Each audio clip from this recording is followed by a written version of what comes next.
Passion for Youth Ministry. Passion for Youth Ministry. Nagaan Waaqayyoon dhuma keessanii baay'atu. Ergaa Roomee gargar kunnee turree har'aa seeshanii lammataa wal wajjiniin jalqabaa jirra.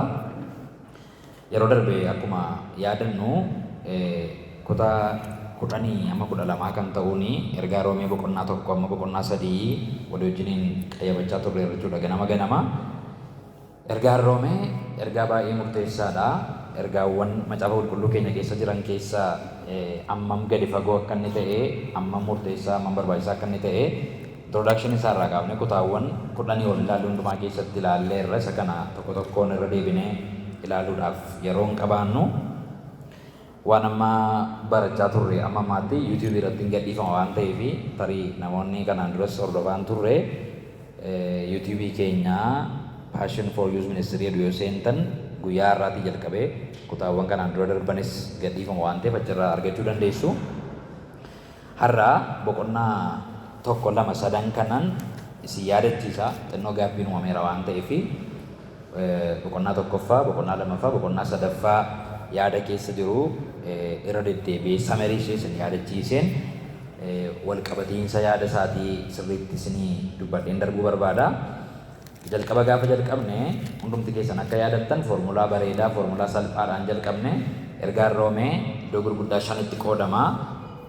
Sekshinii gurguddaa 6 qaba kan jedhu 5 qaba kan jedhuun jalqabne. Sekshiniin inni jalqabaa siin isa jedhu yookaan immoo cubbuu isa jedhutu agarsiisaa jennee S isa jalqabaati. Inni immoo boqonnaa 1 amma boqonnaa 3 lakkoofsa 20tti kan jirudha jennee waliin ilaalleerra. Ittaanee kan jiru immoo tu gara siiniin ga'een saaluteeshinii jira. Nagaa gaafachuudhaan jalqaba lakkoofsa 1 amma lakkoofsa 7tti mata dureen isaayyuu nagaa jedha. Saaluteeshinii qaba. Ergasii booddee immoo waa'ee cubbuu dubbata. Amma ammaatti waa'ee cubbuu jechuudha kan baranne. Kana booddee garuu S sadaffaa irra geenyeerra. S sadaffaan salvation isa jedhu fayyina kan jedhutu of keessaa qaba. Ittaansee immoo S afuraffaan sanctification yookaan qulqullummaa, qiddisinnaa isa jedhutu of keessaa qabaata. Gara dhumaa irratti service yookaan tajaajila isa jedhuti of keessaa qaba. Sekshinii gurguddaa kana 5 salutation, siin, salvation, sanctification, service warra kana 5 S 5 ergaa Roomee conclude gochuu dandeenya isa jedhuun jalqabne. Jalqaba isaa irratti egaa waa'ee Roomaa hundumti keessan beektu capital city yeroo sana bulchaa kan ture bittaa mootummaa Roomaa capital cityin bakka inni itti argamu teessoo mootummaa warra Roomaa ture. Kanaaf Phaawulos xinqaaqee guddaadhaan ergicha barreesse. Ergichis baay'ee bal'aadha, baay'ee gadi fagoodha. Garuu amma danda'amaa ta'etti xumuruudhaaf deemna waan ta'eef daddafnee jalqabaa kaasnee isa jiru wal yaadachiisneetu gara isa guyyaa har'aa immoo haayilaayitii isaa irraa ilaallee kadhachuutti dabarraa jechuudha. Boqonnaa 1 irratti akkuma isinis yaadattanii wanta baay'eedha wanta ilaalaa turre. Ani Phaawulos jedhee jalqabaa barreessaan kun Phaawulosidha. Hojjetaa yookaan garbicha Yesuus Kiristoosiin akka ture akkasuma immoo ergamaa akka ture waan gurguddaa lamaan ofii isaa beeksisaa jennee jalqabne. Phaawulos ani ergamaadhas jedha, ani garbichas jedha. Wantoonni kun lamaan impliikeeshiniin isaa maaliifii kan jedhu baranneerra. Nagaa isa jedhu jalatti poointii guddaan nu ilaale tokko immoo waa'ee wangeelaati. Mata duree guddaan nun ergaa Roomaaf laanne wangeela Waaqayyoo kan jedhudha. Wangeela Waaqayyoo kan jedhudha. Sababni isaa ergaan Roomaa yeroo jalqabu wangeela jedhee jalqaba, yeroo xumurus wangeela jedhee xumura. Boqonnaa 16ffaa irratti waa'ee wangeelaa lakkoofsa 1 amma 3 irratti tanattana. Wangeelli kun duraan dursee karaa raajotaa macaafa qulqulluu keessatti yookaan caafata qulqulluu keessatti kan dubbatamedha. Wangeelli kun immoo sabstaansiin isaa waan kompleksii miti. Sabstaansii wangeelaa waa'ee Yesuus Kiristoosidha. Waa'ee Yesuus Kiristoos kun immoo wantoota baay'ee of keessaa qaba. Tokko ilma Daawit akka foonitti sanyii Daawit keessaa kan dhalateedha kan jedhu waan gurguddaa lama ibsanneerra. Tokkoffaa Yesuus Kiristoos isa abdachiifame laayinii Daawit irra kan dhufe idda Yihuudaa keessaa kan dhufe abdii kakuu moofaa kakuu haaraa keessatti raawwatame ta'uu Yesuus Kiristoosiin kan mul'isuudha. Inni lammaffaan immoo namadha Yesuus Kiristoos, nama guutuudha isa jedhu ibsuudhaaf kan fayyadamamedha. Akkuma kana immoo akka qulqullummaa isaa hafuuraatti immoo warra du'an keessaa ka'uudhaan Yesuus Kiristoos gooftaan keenya ilma Waaqayyoo ta'uunsaa humnaan beeksifameera jedha. Yesuus kun immoo ilma Waaqayyoodha. Waaqummaas of keessaa kan qabu, namummaas of keessaa kan qabu, namummaa isaatiin immoo Jeewusii kan ta'e akka inni ta'edhannee sabistaansii wangeelaa isa kanadha kan jedhu ilaallee dabarre waan baay'ee ilaallee. Egaa dhufnee boqonnaa tokko gara lakkoofsa 16 gaafa geenyu wangeelli humna akkamii qaba gaafa waa'ee Yesuus Kiristoosiin ta'u wangeelli paawerfuuliidha kan jedhu ilaallee jechuudha. Wangeela kan godhu waa'ee Yesuus Kiristoosiin yoo ta'edha. Wangeelli kun waa'ee Yesuus Kiristoosiin yeroo dubbatu immoo hammam akka humna qabu lakkoofsa 16 irraa ilaalleerra. Taansinee immoo waa'ee qajeelummaa diippilii ilaalleerra. Tarii audiyoosaa yeroo isin bira ga'u dhaggeeffattu yaada. Waa'ee qajeelummaa sirriitti adda babbaasnee fakkeenya baay'eedhaan righteousness justification jennee iddoo lamatti qoonnee ilaalleerra. Isaan kanas keessa deebi'uudhaaf miti. Lakkoofsa 18 kaasee egaa amma dhuma boqonnaa tokko irratti maal ilaallee warri Yihuudii ala jiran cubbamootadha kan jedhu ilaallee jechuudha. Gentiles warra jennu Israa'elii ala kan jiran hundumtuu cubbamootadha. Garuu immoo cubbamummaan isaanii kun maaliif cubbamoota ta'an? Maaliif dheekkamsa Waaqayyoo jala galan? Dheekkamsi Waaqayyoo isaan irratti boba'uudhaaf jira jedha lakkoofsa 18 irraa. Maaliif jennaan dhugaa gadukkaamsanii kan jedhudha. Deebiin achirraa argannu jechuudha. Dhugaa gadukkaamsanii jedhu kun dhugaa waa'ee maaliiti jennee dhugaa waa'ee Waaqayyoon beeku. Waaqayyoon beekuudhaaf kan nama dandeessisu waan hundumtuu lafa jira. Waaqayyoon qaqqabannee akka nuun bira geenyuuf, Waaqayyoon foolii fuunee lafa inni jiru akka nuun dhaqnuufi dhugaan jira. Dhugaa kana garuu jal'ina isaaniitiin gad ukkaamsan. Dhugaan kun ammas dhugaa waa'ee Waaqayyootii jedha. Lakkoofsa 19 irraa waa'ee Waaqayyootii beekuun kan namaaf danda'amu isaaniifis hubatamaadha. Warra kamiif? Warra Yihuudiin taaneefis isaaniifis kan jedhu kun warra kamiifis jechuudha. Yihuudii warra hin taaneefis Israa'elii warra hin taaneefis hubatamaadha. Kanas Waaqayyo ofiisaa isaanitti hubachiiseera jedheetu waa'ee revelation iddoo lamatti qoonnee ilaallee jechuudha gaasii yaadachiisuudhaaf.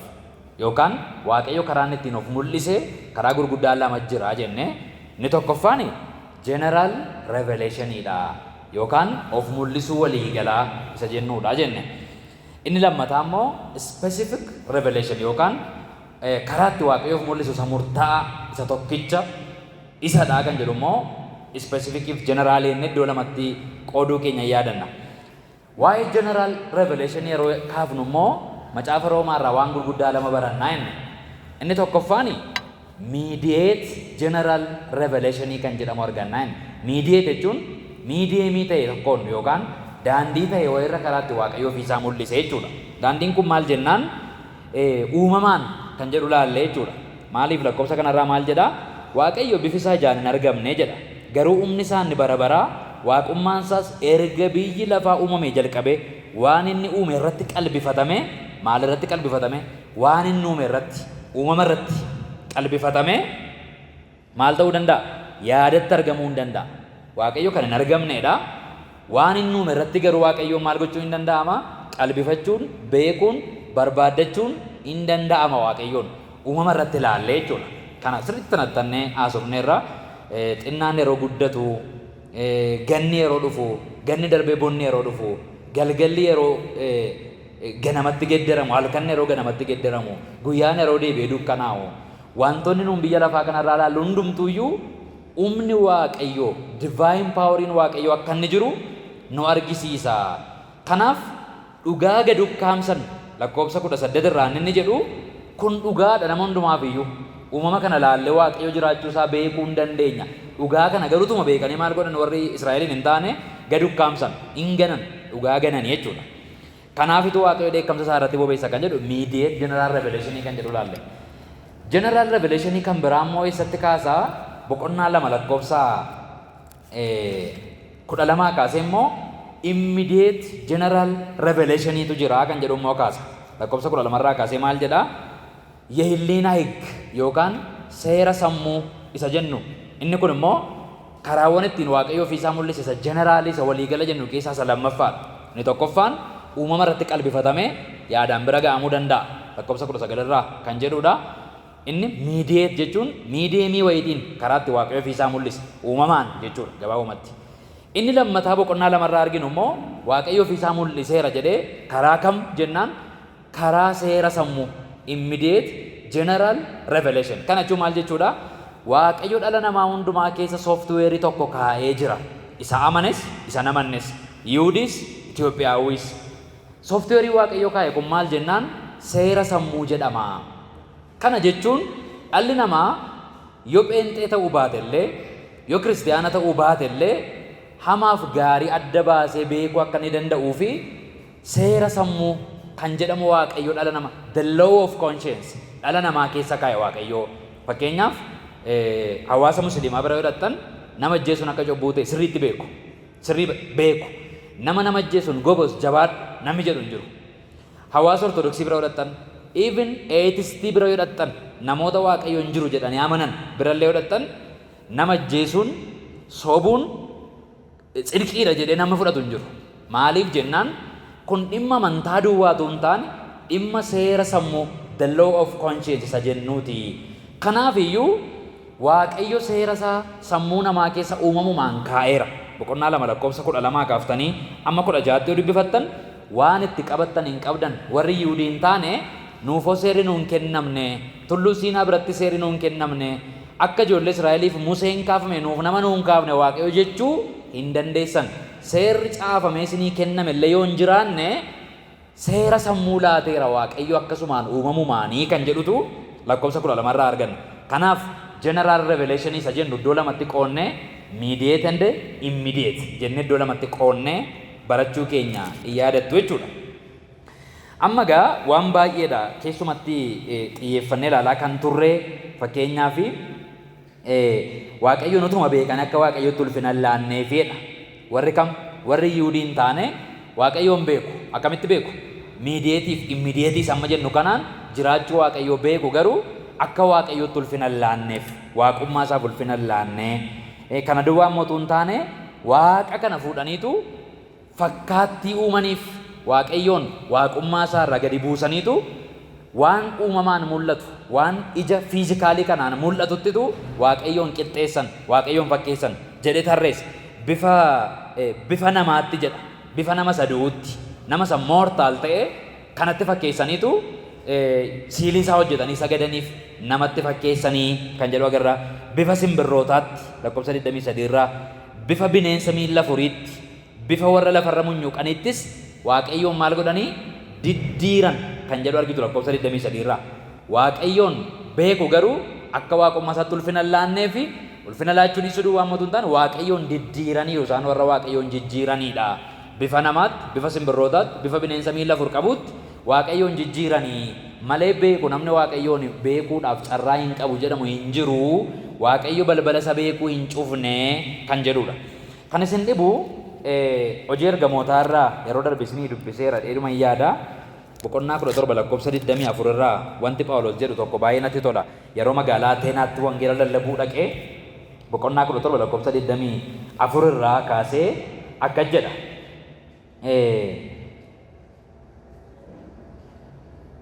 Lakkoofsa 24 kaaseen amma 27 dubbisa. Waaqayyo biyya lafaa kan isa keessa jirus hundumaa kan uume gooftaa waaqaaf lafaati. Inni galma harki namaa ijaaretti hin galu. Waaqayyo galma harki namaa ijaaretti hin galu. Ofii isaatii sanyii nama hundumaaf jireenyaaf qilleensa kan isa barbaachisu hundumaas in kenna. Kanaaf harki namaa kan isaaf hojjechuu danda'u wanti isaaf barbaachisus hin jiru. Nama biraa waan eeggatu hin qabu Waaqayyo. Sanyiin namaa hundinuu namicha tokkicharraa argamanii irra lafaa hundumaarra akka jiraatan godhe. Bara isaaniitti iddoo taa'umsaa isaaniittis daariitti godhe. Jedhee ture 27 irraa. Kanas Waaqayyoon akka isaan barbaadaniif qaqqabataniis akka isa argataniif godhe. Ilaa general revelationiin Waaqayyoon akka nuun beeknu nuun gargaara yookaan general revelationiitu jireenya bara baraa akka argannu godhaa miti. Kana jechuun maal jechuudha? Fakkeenyaaf edii dukkana ture amma immoo deebi'ee aduu ba'ee aduun waan ba'ee fi kan aduu kana baase jira kan jedhu duwwaan beekumsa Waaqayyoo nuu laachuu dhiisuu danda'a. General Revelationiin beekumsa guutuu nuu laatu. Jiraachuu Waaqayyoo duwwaa nutti himaa. Kanaaf immoo akka maal goonu godha? Waaqayyoon akka barbaaddannee argannu godha. Lakkoofsa 27 irraa baay'inee tura. Kanas Waaqayyoon akka isaan barbaadaniif qaqqabataniis akka isa argataniif godhee jedheetu ammallee Waaqayyo hunduma keenyatti fagoo mitii jedha. Lakkoofsa 24 irraa maal jechuun barbaade?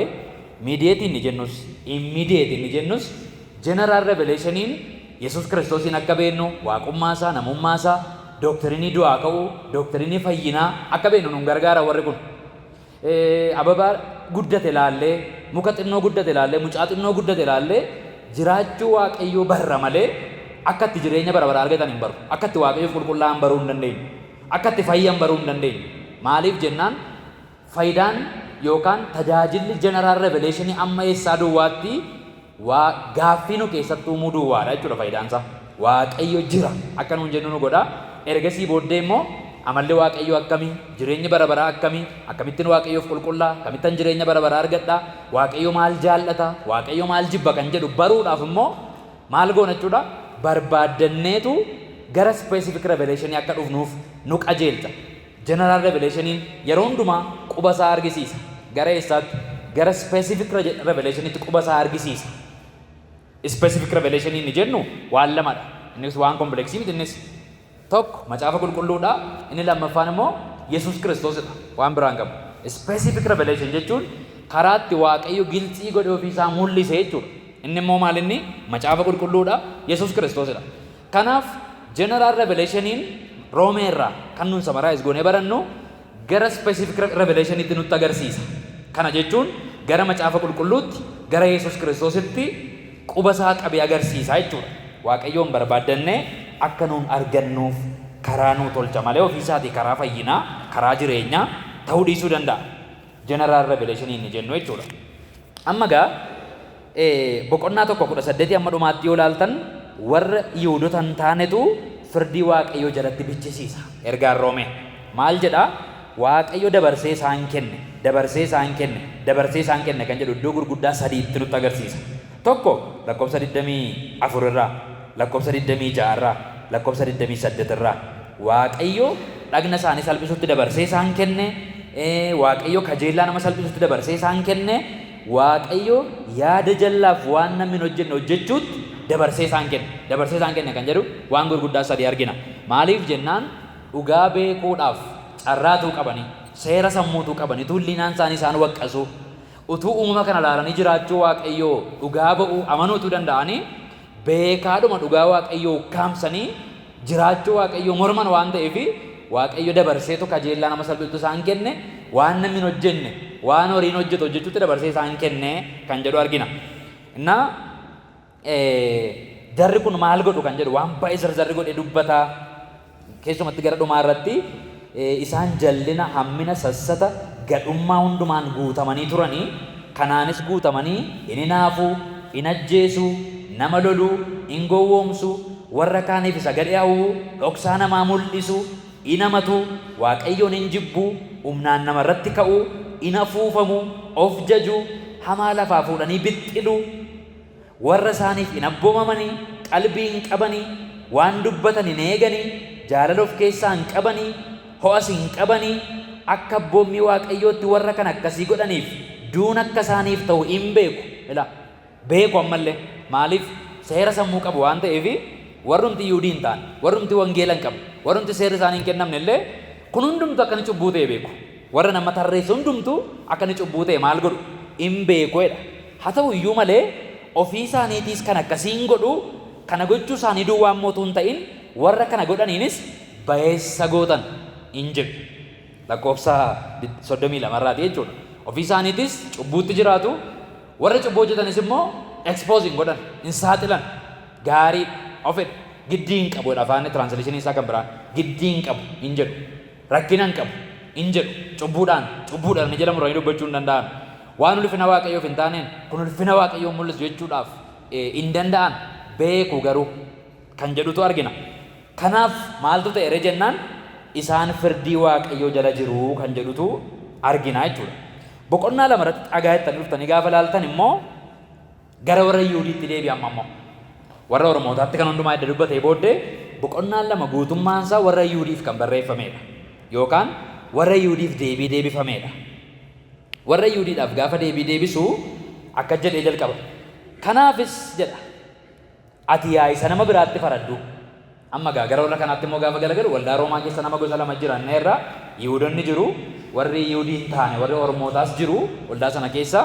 Warra Oromootaan isin warri giruuppii gamanaan jirtan hundi keessan firdii waaqayyoo jala jirtu jedhee ka'etu warri kun immoo boosti gochuu jalqaban amma jechuudha. Nuun sanyii Abiraamii, nuun seera qabna, nuun akka warra sanaa miti jedhanii gaafa isaan qubatti qaban immoo isaanitti immoo galagaleetu kanaafis ati yaa isa nama biraatti faraddu waan itti qabattu hin qabdu atis. Ati inni nama biraatti faraddu isuma namichi sun hojjete waan hojjettuuf firdii isatti faraddeen ofittis hin faradda. Yeroo darbe maal jennee ilaalle kana gaafa namatti farannu maal dhugaa ba'aa jirra? Wanti sun akka inni cubbuu ta'e akka beeknu dhugaa ba'aa jirra. Wanti nuun namatti faradha fakkeenyaaf nama sobe tokkoon sobduudha baluu inni gaafa qubatti qabnu maal dhugaa ba'aa irra fuula waaqayyoo irratti sobi cubbuudha kan jedhu dhugaa ba'aa jirra jechuudha. Ofii keenya irratti dhugaa ba'aa jirra jechuudha. Kanaaf hojiin keessan tokkumadha. Qomoo keessantu isin Yihuudii ta'e isin immoo Giriikii taatan malee lamaan keessan waanuma tokko piraaktisii gootu. Isin hattu, isin sobdu, warri kun isin sobdu. Isin hamattu, warri kun isin hamattu jedheetu wanti garaa nama godhu waa'ee umurii, waa'ee qomoo akkasirraa dhufuutu hin taane kiristiyaanummaa dhugaan waa'ee maalii jechuudha. Waa'ee jireenyi namaa jijjiiramuuti, gochoonni namaa jijjiiramuuti. Waa'ee ani Yihuudii jedhanii of jajuutu hin taane jireenya Yihuudii dhugaan jiraatu waa'ee jiraachuuti, waa'ee waaqayyoon sodaachuuti, waa'ee dhugaa dubbachuuti, waa'ee amanamummaati, waa'ee cubbuurraa fagaachuuti malee kiristiyaanummaan ija hojii keessaniitu eenyummaa keessan mul'isaa isinis firdii waaqayyoo jalaa hin baatanii kan jedhu boqonnaa lama irrattitu itti dubbata. Ofii keetii immoo isuma sana yommuu gootu firdii waaqayyoo jalaa baqattee kan baatu sitti fakkaata jedheetu siifiyyuu gaarummaa waaqayyoo sii baay'ate lakkoofsa 5 baay'ina gaarummaasaa, obsasaa, siif danda'uusaa salphaatti ilaaltaare gaarummaan waaqayyoo gara geddarannaa yaada garaatti akka si geessu nu hubattuure. Silaa yeroo waaqayyoo gaarii sii godhu, yeroo waaqayyoo siif dhiisu qalbii jijjiirrachuu qabda turte silaa malee of jajuu qabda turre silaa qalbii jijjiirrachuu qabda. Siifiyyuu araaras sii baay'ate, siifiyyuu gaarummaa sii baay'ate, siifiyyuu obsa waaqayyoo sii baay'ate malee hojiin keessan eekoo tokkumadhaa hojii addaan qabdan isinisii kan jedhunitu deebisee warra Yihuudii maal gochaa jiran ammoo firdii waaqayyoo jala galchaa jiran ammas. Kun hundumtu amma yoomnuu gala gaafa gara boqonnaa 3:21 dhufnutu nuu gala. Maaliif akka Phaawulos nama hundumaa xureessee fixaa jira jechuudha iddoo kanatti. Warra sanaan itti galagalee firdii waaqayyoo isin irra jira. Hundaa'uun dabarfamtanii yaada keessatti kennamtaniitu isin jedhee as galagalee immoo isinis hojiin keessan tokkuma maqaa keessantu adda ta'e malee ittiin jedhee nama hundumaa maal gochaa jira? Firdii jala galchaa jira Phaawulos. Waa'ee isa jedhu gaa boqonnaa 3:21 irratti dhufnee wajjin ilaalla. Reviiziniidha waan ta'eef yaani hunda isaa dudubbachuudhaaf yeroo hin qabu. Walumaa gala boqonnaa lamarraa maal arginaa? Lakkoofsa 17 kaasee immoo cimsee dubbata iyyuuti. Ati garuu ani Yihuudii ofiin jettaa seerri naaf jira jettee amanatta waaqayyo dhuunfaa kooti jettee of jajjaa jaalala waaqayyoo beektaa seerichaan barsiifamtee isa ta'uuf isan taane dhuguma gargar baaftee himtaa jaamotaaf iyyuu karaan agarsiiftaa warra dukkana keessa jiraniif ibsaa akka taate of amanatta seericha keessatti beekumsaaf dhugaasa bifa macaafaatti qophaa'e waan argatteef gowwoota iyyuu hin gorsita wallaalota hin barsiifta. Yoo akkas ta'e immoo ati warra kan biraa kan barsiiftu ofii kee immoo hin barsiiftu. Inatiin jetteetuma lallabduu ofii keetii immoo natta miti. Inejjin hin jettaa ati immoo ejjita miti. Ati waaqayyoolii tolfaman hin ciiggaataa galma isaanii immoo hin saammatta miti. Seera waaqayyoo qabaachuu keetiin of hin jajja. Seericha cabsuu keetiin immoo maqaa waaqayyoo hin salphifta miti. Akkuma caafamee jiru sababii keessaniif maqaan waaqayyoo warra saba waaqayyoo hin ta'in gidduutti narrabsama in jedha. Lakkoofsa 24 irraa.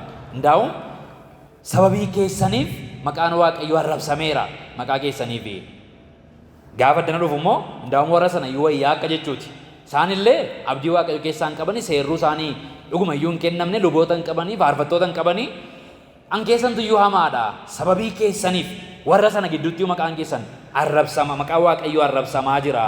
Atis seericha qabda beetta malee beekumsi kee piraaktikaalii miti hin jiraattu hin lallabda malee hin jiraattu atis luba qabda malee hin qulqulloofne atis jireenyi keessa warra sanaa wajjin tokkuma. Kun immoo kiristiyaanummaa miti.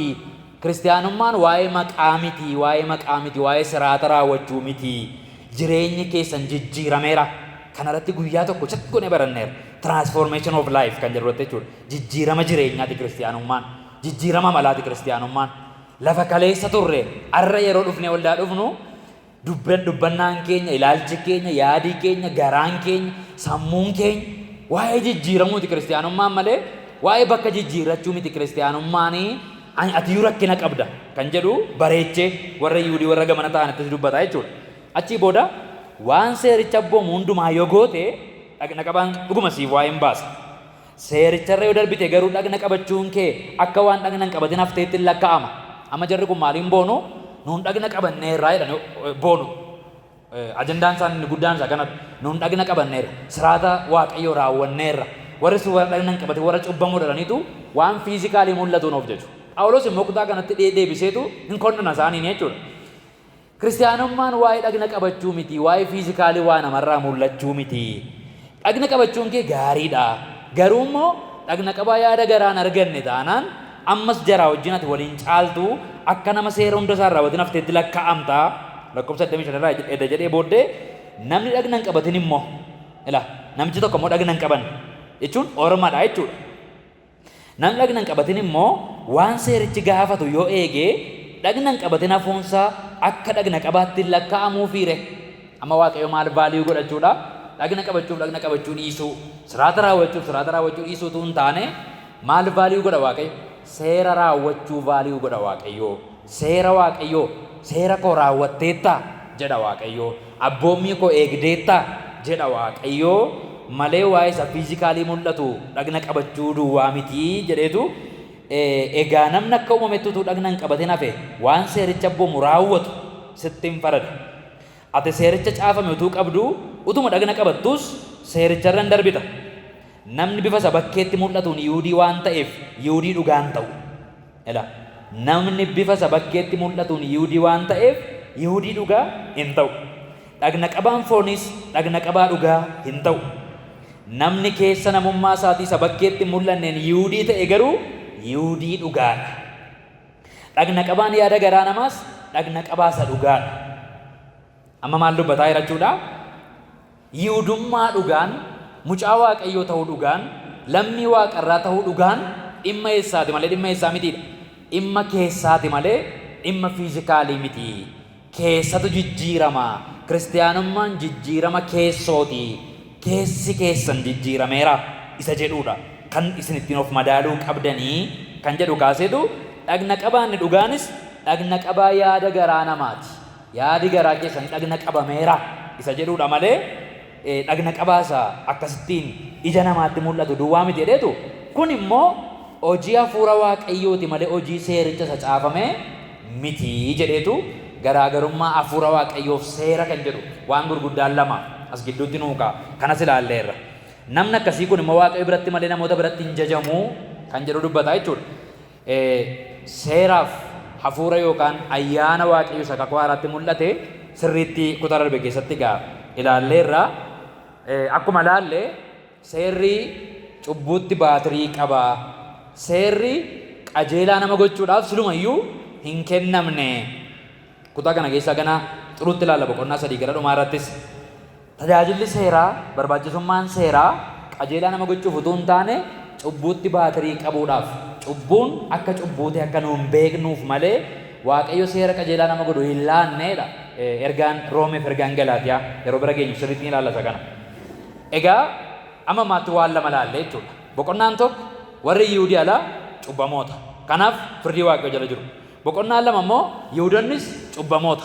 Isaanis firdii waaqayyo jala jiru.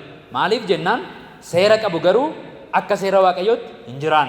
Warri sunis seera sammuu qabu, seera sammuu sanaaf hin abboomamne. Kanaaf amma sameriin yaada kana maal jechuudha? Namni hundumtuu cubbamaadha kan jedhuun boqonnaa 3 irratti dhufee konkluuzinii laata jechuudha. Boqonnaa 3 irratti egaa Yihuudiin caalmaa maalii qabaree jedhee jalqaba. Akkas taanaan gaaffii tokko ka'ee jechuudha amma isaan gidduudha. Yoos namni Yihuudii ta'eef namni Yihuudii hin taane lamaanuu walqixa cubbamaadha erga ta'e lamaanuu firdii Waaqayyoo jala jira erga ta'e Yihuudii ta'uun advaanteejiin isaa maal inni ree? Faayidaa maalii qaba ree Yihuudii ta'uuf Yihuudii ta'uu dhiisuun kan jedhu gaaffii hin kaa'a jechuudha. Amma gaa maal jedha lakkoofsa tokkorraa boqonnaa 3 irra jira jechuudha. Egaa Yihuudiin caalmaa maalii qaba ree? Yookiis bu'aan dhagna qabaa maali ree? Edda qajeelaa nama hin godhu ta'e kunis sunis firdii Waaqayyoo jala jiru erga ta'e faayidaan Yihuudii ta'us maal? Faayidaan dhagna qabachuus maal inni yoos kan jedhutu gaaffiin dhiyaata jechuudha. Gaafa kun dhiyaatu gara sammuu keenyaa deebiin Phaawulos maal ta'a? Matu Baayibilii kana hin qabnu ta'eeti gaaffii kana gaafa gaafatu utuu sinti Phaawulos ta'e maal jettanii deebiftu? Waan tokko iyyuu garaagarummaa hin qabu jettanii deebistu sila. Phaawulos garuu akkas hin jenne. Phaawulos maal jedhee? Karaa kamiyyuu bu'aa baay'ee qaba jedhee deebise lakkoofsa 2 irraa. Yihuudii ta'uun bu'aa maalii qaba re'oos jennaan homaa bu'aa hin qabu jedhe tuun ta'an karaa hundumaayyuu bu'aa qaba. Karaa kamiyyuu bu'aa qaba jedhee dubbata. Bu'ichi maalinni faayidaan Yihuudii ta'uuf dhagna qabachuu maalinni edda lamaanuun keenya cubbamoo taaneeree jedhanii isaan gaafannaan lakkoofsa 2 irratti akka jedha. Bu'aa kana keessaa inni caalu bu'aa kam keessaa? Bu'aawwan Yihuudii ta'uun namaa kennu keessaa isa caalu tokkompii godhee isinitti agarsiisa jedheetu bu'aawwan dhagna qabachuun qabu bu'aawwan Yihuudii ta'uun qabu keessaa inni caalu yookaan inni tokko yookaan inni hangafni maa inni jedha? Sagaleen abdii Waaqayyoo Yihuudotatti adaraa kennamuu isaati. Sagaleen abdii Waaqayyoo Yihuudotatti adaraa kennamuu isaati. Interested itti adaraatti kenname jechuudha. Adaraatti kenname, imaanaatti kenname warra Yihuudiitti. Kana jechuun maal jechuudha? Ilaallee irraa kana yeroo darbe garuu irran isinii deebi'a. Yihuudii ta'uun faayidaan isaa maarree gaaffii jedhuu fi Phaawulos maal jedhee deebisa? Sagalee abdii Waaqayyootu adaraatti kenname kan jedhu deebisa. Kana jechuun maal jechuudha? Abdiin Waaqayyoo kakuu haaraatti raawwatame kakuu moofaatti waadaa galame yookaan kakuu moofaa keessatti abdiin kenname. Abdichi fakkeenyaaf maal fa'i? Idda Yihuudaa keessaan Yesuus Kiristoos deebi'ee akka inni dhufee akka inni dhalatu karaa namicha tokkicha Abrahaam jedhamu ijoolleen Israa'el qomoon 12 akka eebbifaman karaa qomoo 12 kanaa immoo neeshiniin hundumtuu akka eebbifamu neeshiniin hundumtuu akka waliin ga'amu eebba Abrahaam argate yeroo darbe dubbadheera. Waaqayyo Abrahaamiif eebba maalii kenne? Eebba Abrahaamiin gaafa laallu eebba neeshinii kenne Waaqayyo. Mana keenya eebbisaan jenne Waaqayyo Abrahaamiin yookaan kana qofan jenne Abrahaamiin. Maal jedhee? Nations sanyii biyya lafaa hundumaa yookaan qomoon biyya lafaa hundumtuu karaa kee eebbifamu kan jedhutu abdii Abrahaamiif kennameedha. Kanaaf Yihuudii ta'uuni yookaan qomoo Abrahaamiin ta'uuni advaanteejii inni qabu maal inni yookaan bu'aa maalii faayidaa maalii qabaa kan jedhuu fi boqonnaa 3 irratti deebiin Phaawulos deebisu warri biyya lafaa laayinii isaan ittiin fayyuu danda'an ta'uudha. Karaa abdiin Waaqayyoo ittiin biyya lafaa hundumaaf raawwatame biyyi lafaa hundumtuu karaa inni ittiin fayye laayinii sana ta'uudha. Bu'aa inni qabu malee dhimma fayyinaa irratti mitiidha. Dhimmi fayyinaa dhimma dhugaa Waaqayyoo isa mul'ate accept godhanii jijjiirama keessoo yaada garaa argatanii jijjiirama jireenyaa argatanii jireenya jijjiiramaa dhimma jiraachuuti malee Yihuudiif Yihuudii ta'uu dhiisuu gidduu garaagarummaan jiru tokkodha. Inni immoo maal jennaan warri Yihuudotaa laayinii ta'an idda ta'an karaarra abdiin Waaqayyoo raawwatamu ta'an warra kanaaf immoo karaa Yihuudotaa abdiin dhufee raawwateef karaa ta'uu irraa kan hafe garuu dhimmi fayyinaa Yihuudiifis taanaan Giriikiifis taanaan Itoophiyaawifis taanaan saba biyya lafaa hundumaaf Yesuus Kiristoositti amananii Yesuus Kiristoosiin jijjiiramanii jijjiirama yaada garaa dhagna qabaa yaada garaa Yihudummaa dhugaa argatanii jireenya jijjiiramaa jiraachuudha. Waa'ee jiraachuuti kiristiyaanummaan waa'ee jiraachuuti laayifiidha isa jedhutu deebisaa jechuudha. Gaaffiiwwan 3 tokko ka'e boqonnaa 3 irratti gaaffii biraa akka himammoo sadaffaadhaan jiru kun gaaffii ulfaataadha. Gaaffii loojikaalii gaaffii deebi'uu qabudha. Isaan keessaa kaan yoo hin amanamne ta'an immoo attam ta'are warra kam keessaa Yihuudii keessaa kan hin amanamne yoo ta'an immoo attam ta'are amanamuu dhabuun isaanii immoo amanamummaa Waaqayyoo oolchaare. Amma akkas jechuun maal jechuudha beektu? Jechoonni macaafa Roomaa keessatti barreeffaman jecha baay'ee diippiidha baay'ee waama irra keessa dubbisnee ama gallu wayii miti. Kana jechuun nama maal jechuudha? Waaqayyo karaa Yihuudotaa abdii biyya lafaa raawwachuudhaaf fidee kan jedhu irratti walii gallee gaaffii tokkoffaan deebi'eera. Gaaffii lammaffaa irratti immoo maaltu dhufa? Waaqayyo amanamaadha erga ta'e. Dhuguma Waaqayyo amanamaadha erga ta'e. Waaqayyo dubbii afaan isaatii dhuguma hin jijjiiru erga ta'e. Waaqayyo waan jedheef amanamaadha erga ta'e yeroo ijoolleen Israa'el amanamuu dadhaban maaliif amanamummaan Waaqayyoo saba sana utuma isaan hin amanamin fuudhee Kana'aaniin ga'uu dadhabe ree yookaan gara keenyatti gaafan tiraansileetii godhu Yesuus Kiristoos irratti edda amanne Waaqayyo nuun dadhaboo ta'uu keenya hoo beeka. Cubbamoota ta'uu keenya hoo beeka. Yeroo nuun Waaqayyo wajjin deemuu dadhabnu, yeroo nuun amanamummaa dhabnu, amanuus yeroo dadhabnu, amanamummaa isaa duwwaa irratti fayyina keenya hirkisee maaliif fiixaan nun baasure? Maaliif kondiishinaalii ta'a Waaqayyoo? Amanamummaan Waaqayyoo amanamummaa keenya irrattitu dipeend godhaa amanamummaa keenya irratti hundaa'i kan jedhu gaaffii fayyinaati kun gaaffii baay'ee bara kana keessa stiil gaafatamaa jirudha kun. Barumsa fayyinaa gaafa barannu kana booddee paartii sekshinii fayyinaa jalqabna waan ta'eef waan lamatu yeroo hundumaa waldaa kiristiyaanaa addunyaarra jiran rakkisa. Keessumatti Itoophiyaa keessatti immoo ammaadha. Inni kan biraan tsinfanyoonni warri tokko fayyinni keenya amanamummaa keenya irratti hundaa'a. Yoo amanam jireenya bara baraa arganna bakka allaqe kan jedhanidha. Warri gamanaan jiran ekstiriimii kan biraa warri qabatan immoo no fayyinni keenya amanamummaa Waaqayyoo irratti hundaa'a. Yoo dadhabnes yoo cubbuu hojjennes xiqsii qabachuudha lamaan isaayyuu. Waaqayyo amanamummaa ofii isaatii irratti fayyina keenya hundeesse waan ta'eef waa'een amanamummaa keenya ajandaa Waaqayyoo miti. Amanamtee amanamuu baattee jajjabaattee lallaaftee kana miti ajandaa Waaqayyoo. Amanamummaa Waaqayyoo duwwaadha dhimmi fayyina keenyaa kan jedhu immoo ekstiriimii kan biraadha jechuudha. Kana lamaan gaafa iddoo lamatti qoonnu warri amanamummaa Waaqayyoo duwwaadhaatti hundoofna jedhanii takkaa fayyuun bara baraan fayyuudha. Takkaa maqaan kee galmaa'ennaan bara baraan ati galmoofteetta kan jedhu ekstiriimii warra kanadha. Warri kun immoo amanamummaa Waaqayyoo waanta jedhu hin jiru. Jabaadhu, fayyina kee eeggadhu, cubbuu baqadhu, yoo kana gootetu hojjettee argatta jireenya bara bara kaffaltee argatta. Qulqullummaa kaffaltee argatta. Foon kee sacrifice gootee argatta. Caafii lama qoodamaa jechuudha. Barumsi kun iddoo kanatti tunni biqqee mul'atu argitu boqonnaa 3 gaafa laaltan. Maal jedhan jedhee amanamummaa yoo dhaban iyyuu ijoolleen Israa'el Waaqayyoo amanamaadha. Maal ta'a yoo amanamummaa isaanii ilaaluu dhiisee amanamummaa ofii isaatii duwwaa irratti fayyina isaanii yoo hundeesse rakkoo maalii qaba kan jedhutu gaaffii lammataatu boqonnaa 3 irraa yeroo inni ka'u argina. Kanaafis Phaawulos deebii bareedaa lakkoofsa 4 irraa deebisa. Maal jedha? Kun raawwatee ta'uu hin danda'u. By no means kun raawwatee ta'uu hin danda'u. Akkas jechuun maal jechuudha? Maaltu ta'uu hin danda'u? Amanamummaan Waaqayyoo in komatamu hin ceephaamu yoo nuun amanamuu dhabuudhaan destineeshinii keenya ankaagne amanamummaa Waaqayyootu guutuu miti. Amanamummaa Waaqayyootu rakkina qaba hin jedhamu jechuudha. Waan an jedhu kun isinii galatee hin beeku. Gaaffii lakkoofsa 3 irratti ka'e isinii ibseera.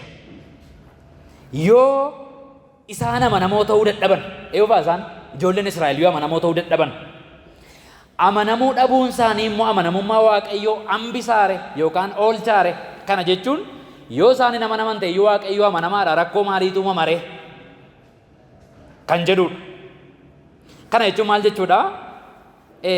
Waaqayyoo amanamummaa dhabuu Israa'eliif Israa'eliin adaba taanaan Israa'elitti farada taanaan amanamummaa Waaqayyoo iyyuu rakkina qaba. Inni iyyuu amanamaa miti. Sababni isaa nama dadhabaa uume, nama cubbuutti kufuu danda'u uume, akka namoonni seera Waaqayyoo fulfilii gochuu hin dandeenye utuu beeku ofii isaatii amanamummaa isaa dhiisee amanamummaa namaa irratti kondiishinaalii maaliif fayyina namaa godhaa? Kanaaf amanamummaa Waaqayyoo irratti gaaffii qabnaa kan jedhudha jechuudha. Gaaffii adda irratti jiru. By no means raawwatee ta'uu hin danda'u karaa kamiin illee. Kun akkasitti yaadamuu hin qabu jechuu isaati. Maal malee namni eenyullee sobaa yoo ta'e waan tokkoon isinii mirkaneessee darbaa'edha. Eenyullee sobaa yoo ta'e akkuma caaffan eenyullee sobaa yoo ta'e iyyuu akkuma caaffanni qulqullaa'an ati dubbii kee hundumaan dhugaa akka argattutti yeroo si hadhee sanattis akka irra aantutti jedhu Waaqayyo dhuga qabeessa yookaan Waaqayyo amanamummaan isaa dhugaa kan hin shakkisiifnedha. Jalqaba sammuu keessan kana qulqulleessee darbuun barbaada. Amanamummaan Waaqayyoo dhugaadha kan jedhuun jala mureetu eddasii booddeetiin tanaatti galaa jechuudha. Garuu jedha gara qofa sanarraa jallinni keenya qajeelina Waaqayyoo mul'isuudhaaf hojjeta yoo ta'e nuyi maal jenna ree? Amma immoo gara gaaffii sadaffaatti darbaa jechuudha. Gaaffii sadaffaa maaltu ka'ee? Nda'u yeroo nuun cubbuu hojjennu Waaqayyo qajeelummaa isaan cubbuu keenya irratti firdii laata waan ta'eef firdii laachuuf qajeelummaa Waaqayyo boggi godhee mul'isa cubbamtummaan keenya. Kanaaf iyyuu maal agoonuudha jechuudha. Cubbuutti fufnee yoo hojjenne rakkoo hin qabu. Yeroo nuun cubbuu hojjennu Waaqayyo qajeelummaa isaa cubbuu keenya irratti mul'isa taanaan yeroo nuun amanamuu dadhabnu Waaqayyo qajeelummaa isaa amanamuu dadhabuu keenya irratti bobeessa mul'isa taanaan cubbuun keenya advaanteejiidha jechuudha. Maal gochuudhaaf? Qajeelummaa Waaqayyo shaayinii gochuudhaaf. Qajeelummaa Waaqayyo reflect gochuudhaaf cubbuun keenya Waaqayyoof gaariidha ndaa'u. Kiristaanonni cubbuu hojjetan ndaa'u gaarii. Maaliif jennaan? Cubbuu keenya irrattitu qajeelummaan Waaqayyo shaayin godha waan ta'eefi kan jedhu immoo yaadii dogoggoraa sadaffaan ka'aa jira jechuudha. Lakkoofsa shanirraa. Kana booddee maal jedhe? Waaqayyo yeroo nutti dheekkamu jallinaan hojjetu ture. Waaqayyo yeroo nutti dheekkamu akkas jechuun maal jechuudha? Yeroo nun cubbuu hojjennu cubbuun keenya qajeelummaa Waaqayyo shaayinii godha. Waaqayyo immoo nutti dheekkama taanaan feeriidhaa ree kun. Waaqayyoon akkamitti feerii jechisiisa? Waan qajeelummaa isaa mul'isu irratti maa nutti dheekkama Waaqayyo? Kan jedhu immoo kaasaa jechuudha. Achii booddee egaa maal jedhaa? Ammas kun raawwatee ta'uu hin danda'u. By no means. Silaa immoo Waaqayyo akkamitti biyya lafaatti faradare. Ammatu loojikiin kun utuu hin hojjetu utuu ta'e Waaqayyo waanuma ittiin biyya lafaatti faradu iyyuu hin argatu ture. Kana jechuun maal jechuudha? Yeroo hundumaa Waaqayyo cubbuu irratti maal godhachuudha? Inuma faradaa jechuudha. Garuu firdii laachuudhaan qajeelummaa Waaqayyootu mul'ata jennee cubbuutti fufuun barsiisa macaafa qulqulluu miti kan jedhudha. Konkluujiniinsaa yoo isinii galate hin beeku yoo isinii hin galu ta'es personaalii kanaan dura barsiiseera waan ta'eef irra deebinee haasa'uu dandeenya. Garuu soba kootiin dhugaan Waaqayyoo caalaatti mul'ate ulfina kennisiisaaf yoo ta'e maaliif ammumayyuu akka cubbamaatti yakkinatti muramare? Yoos immoo gaariin akka dhufuuf amaa hojjennan jennuure? Kaan akkas jechuu isaati jedhanii maqaa koo balleessaniiru. Isaan akkasitti yakka muruun garuu qajeelaadha. Yeroon jalqaba Roomee barsiisuu jalqabe akkuma isinitti dubbadhe kaayyoo ergaa Roomaa barreeffameef keessaa inni tokko sana amma dubbisaa jiru kanadha. Phaawulosiin cubbuu jajjabeessaa. Phaawulos akka qajeelummaan Waaqayyo sirriitti shaayin godhutti akka araarri Waaqayyo mul'atutti cubbuu hojjedhaa itti fufaa cubbuu hojjedhaa jedhaa. Wanti gaariin akka ta'uuf cubbuu hojjedhaa. Ayyaanni akka baay'atuuf cubbuu hojjedhaa. Araarri Waaqayyo akka mul'atuuf cubbuu hojjedhaa. Yeroo isin cubbuu hojjettan Waaqayyo araarri isaa mul'ata. Waaqayyoon galateeffama waan ta'eef cubbuu hojjechuun Waaqayyoon tajaajiluudha. Cubbuu hojjechuun Waaqayyoon araara isaa guddisanii biyya lafaatti mul'isuudhaaf karaa isaa banuudha waan ta'eef daddabalaa cubbuu hojjedhaa. Araara Waaqayyo isa guddaa arganii namoonni Waaqayyoon galateeffatu jedhee barsiisa Phaawulos jedhanii namoonni maqaa koo balleessaniiru. Jedheetu kaasannumti lakkoofsa 8 irraa. Yoos immoo gaariin akka dhufuuf amaa hojjennan jennuure? Kaan yookaan namoonni tokko tokko akkas jechuu isaati jedhanii maqaa koo balleessaniiru. Maqaa koo balleessaniiru. Isaan akkasitti yakka muruun garuu qajeelaa. Kana jechuun kun dooktirinii koo miti. Kun barsiisa koo miti. Kun lallaba koo miti jechuu Phaawulos jechuudha. Baay'isee bara kana keessas jiru namoonni akkasitiin yaadan hin jiraatu. Waldaa kiristaanaa asis iddoo biraas hin jiraatu namoonni akkasitti yaadan. Yeroo hundumaa keessumatti biyya Itoophiyaa keessatti wangeelli nuun lallabamnee waggaa 30-40 lallabamnee dhufnee macaafa Isaayaasii macaafa faarfannaa keessaa qofa waan ta'eef yoo cime immoo seenaa namootaa macaafa seenaa keessaa fi macaafa seera uumamaa keessaa seenaa Yoosef, seenaa Musee, seenaa namootaa jalqaba amma dhumaatti lallabamaa sababa guddannee fi baaybiliin kakuu haaraa nuun galu yeroo baay'ee baaybiliin kakuu haaraa nuun galu Kanaafidha namoonni kan isaan lallabneefis baay'ee kakuu haaraa gadi fagoodha waan ta'eef. Gadi fagoodha waan ta'eef. Beekumsa barbaada waan ta'eef. Qayyabachuu barbaada waan ta'eef. Baay'ee kakuu haaraa. Waa'ee Musee tanattanuu hin danda'amu. Waa'ee Iyyaasuu tanattanuu hin danda'amu. Just dubbisuudha. Toora seenaa isaatii dubbachuudha waan biraan qabu waan ta'eef. Baay'ee kakuu haaraa amma innumtan ammaa soo kun nama meeqaaf galan nan jedhu nan shakkan. Nan shakkan numtan boqonnaa sadii irraa gaaffii gurguddaa sadii an amma kakaasu kun nama meeqaaf galee laatan jedhu nan shakka. Maal isiniin jechuu kooti barumsi Phaawulos barsiisu kun nutti tuun taane baruma sana yoo maal ture jechuudha. Gaaffii ture jechuudha. Fakkeenyaaf Phexros waan jedhu yaadattu boqonnaa sadii irratti lammaffaa Phexrosi waan Phaawulos barsiisu keessallee wanti namaan galle baay'een jira. Namoonni warri yaadi isaanii waan tokkotti cicheen dhaabbanneef warri gaggalagalan immoo barsiisa Phaawulos kana maal godhu akka waa inni cubbuu jajjabeessuudhaaf barsiisutti jalaa jallisanii fudhatu jedheetu Phexros dubbata. Waan obboleessi keenya Phaawulos barsiisu nama baay'eedhaaf hin galu hin cima dubbii isaa hubachuun hin cimaa kan jedhu barreesseera. Ergaan Roomees hin cima. I know. Ergaan Galaatiyaa hin cima. Ergaan Efesoon hin cima. Wantoonni addana keessatti dubbisnu kun waan salphaan keessan jiran seenaa miti oduu miti waan ta'eef jechuudha. Waa'ee fayyinaati immoo waan ta'eef siireesiidha immoo waan ta'eef. Kanaaf namoonni kan biraan maal jedhani maqaa koo balleessaniiru gaariin akka dhufuuf amaa hojjedhaa jedhee barsiisaa jira Phaawulosii. Qajeelummaan akka mul'atuuf cubbuutti fufaa jedhee barsiisaa jira Phaawulos jedhan namoonni maal godhani lakkoofsa 8 irraa maqaa koo balleessaniiru. Isaan akkasitti garuu akka muruun koo qajeelaadha jedheetu 8 irraa kaayyoo barreeffamuu ergaa Roomee dubbatee darba. Amma gaa boqonnaa 3 sagalii amma 20 irraa walumaa gala ammaatti waan nuun baranne samarii isaa arganna. Isa duwwaa dubbiseen Waaqayyoon kadhanna. Lakkoofsa 9 amma dhumaatti hin dubbisa. Torban irraa seeshinii sadaffaa waa'ee fayyinaa wal wajjiniin barachuu jalqabna. Lakkoofsa 9 kaasee nan dubbisa akka jedhaan egaa jedha. Waan baay'ee haaseera waan ta'eef egaa jedhee jalqaba. Egaa nuyi warri Yihuudootaa caalmaa qabna moore waaw boqonnaa 2 irratti sirriitti isinitti agarsiiseera jechuusaati. Karaa tokkollee hin qabnu. Anoo kanumaan dura Yihuudoonni Yihuudoota warra hin ta'in hundinuus humna cubbuu jala akka jiran mul'iseera.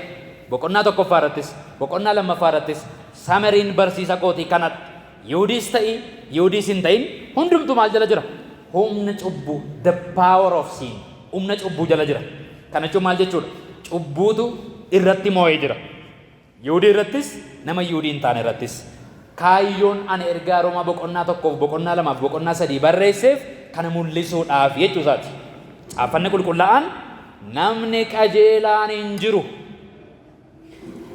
Lakki tokkollee hin jiru. Namni tokkoyyuu hin hubatu. Namni tokkollee Waaqayyoon hin barbaadu. Namoonni hundinuu karaa Waaqayyoo irraa goraniiru. Ergaan takka warra dhimma hin baafne ta'aniiru. Namni gaarii hojjetus hin jiru. Afaan isaaniitiin gara awwaala banamaatti nama geessu. Arraba isaaniitiin hin gowwoomsu. Hadhaan marrataa isaanii jala jira. Afaan isaanii abaarsaaf dubbii hadhaadhaan guutuudha. Miilli isaanii dhiiga dhangalaasuutti ariifataadha. Karaa isaan irra darban irra diiguuf gadachuutu jira. Isaan karaa nagaa immoo hin beekan. Waaqayyoon sodaachuun yaada isaanii keessa hin jiru. Eenyu? Nama tokko keessa iyyuu. Amma seerri waanuma jedhu warra seera jala jiranitti akka dubbatu nu hin beekna. Kanas nama hundumaa afaan qabachiisuudhaaf. Kanaan xumure gaafa sana yaadattu yoo ta'e seeshinii darbe. Kana nama hundumaa afaan qabachiisuudhaaf guutummaa biyya lafaas Yihuudiif Giriikii dabalatee firdii Waaqayyoo jala galchuudhaaf in dubbata macaafni qulqulluun. Roomeen boqonnaan 1, Roomeen boqonnaan 2, Roomeen boqonnaan 3 maal godha innee nama hundumaa afaan qabachiisaa jedha. Kana jechuun warri Yihuudiis Yihuudummaa isaaniin akka hin boonne bakka waan tokko waan jennu hin qabnu.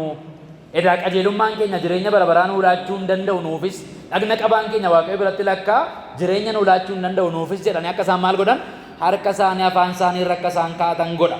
Seerri maal nama godhannaan afaan nama qabachiisa. Harka afaan irra nama kaa'achiisa. Nama hundumaa afaan qabachiisuudhaaf. Guutummaa biyya lafaas firdii Waaqayyo jala galchuudhaaf dubbata. Egaa nama kan ta'e tokkollee nama kan ta'e tokkollee wanta seerri namarraa barbaadu gochuudhaan waaqayyo duratti qajeelaa hin ta'u. Seerri cubbuun maal akka ta'e nama hubachiisa jedhetu xumura walumaa galatti jechuudha. Kanaaf amma ammaatti akkasiin maallaa yaadattan hin barbaadanii seerri qajeelaa nama hin godhu. Seerri inni kam? Seera lama laalle waan ta'eef. Seerri sammuus seerri Musees maal nama hin godhu? Qajeelaa nama gochuu hin danda'u. Maal duwwaa nama godhannaan cubbuu nama hubachiisa. Cubbuun maal akka ta'e duwwaa nama hubachiisa. Cubbuutti baatirii qaba duwwaa. Kun tajaajila seeraati. Kanaaf hundumtuu firdii waaqayyo jala jira. Kanaafoo reega amma torban irraatii qabne maa ilaallachuudha. Kanaafoo maaltu ta'a jennaan immoo Yesuus Kiristoos isiniif barbaachisaa. Eenyuunis ta'a eessas jiraadha. Ofiin of fayyisuu hin dandeessanii. Ofiin cubbuu jalaa ba'uu hin dandeessanii. Ofiin qulqullaa'uu hin dandeessanii. Ofiin requirement waaqayyo guutuu hin dandeessan. Yeroo darban isinitti dubbadheera yaadattu yaada. Waaqayyo ulee safaraa tokko qabaa isiniin jedheera. Isaayaas boqonnaa 28 gaafan barsiisa. Waaqayyo ulee safaraa tokko yookaan meetirii tokko qabaa. Meetirii sanaan safaree jireenya bara baraa namaa lallaata waaqayyo. Akkuma kana immoo miizana qabaa jedhama immoo. Boqonnaa 28 irra waan lama qaba waaqayyo, waan ittiin jireenya laatu lama qaba waaqayyo. Tokko meetira qaba. Inni lammataa immoo miizana qaba waaqayyo. Meetira sanaan safaree nama sentii tokko yoo hirate waaqayyo jireenya laatuuf. Miizana sanaan safaree nama giraamii tokko yoo hirateef waaqayyo jireenya bara baraa laatuuf. Miizanni sun maal? Meetirri sun maal jennaan? Yesuus Kiristoos kan jedhu argina jechuudha.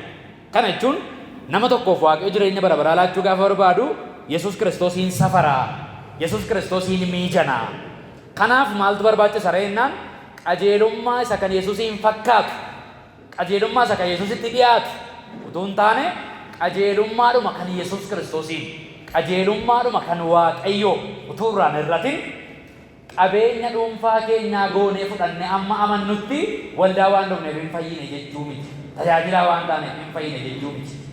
Ulee safaraa waaqayyootiin madaalamnee jireenya bara baraa argachuudhaaf qajeelummaa keenya isa moofaa baarsaa boqonnaa 64 jedhu sana isa dhiifnee qajeelummaa masa kan waaqayyoo iraasuun ayinatii isaa miti. Isuma mataasaa kan keenya godhachuu qabna. Waaqayyo qajeelummaa ofii isaatiin nuu laate malee kan isaa kan fakkaatu, kan isaatti kan dhiyaatu miti. Kanan ta'u taanaan qajeelummaa ofii isaatiin, qulqullummaa ofii isaatiin of eeggatee, jajjabaatee namni jireenya bara baraatti galuu danda'u hin jiru. Erga qajeelaa ta'e garuu jajjabaachuu qaba. Erga qajeelaa ta'e garuu of eeggachuu qaba. Isa jedhutu baranne amma ammaatti jechuudha.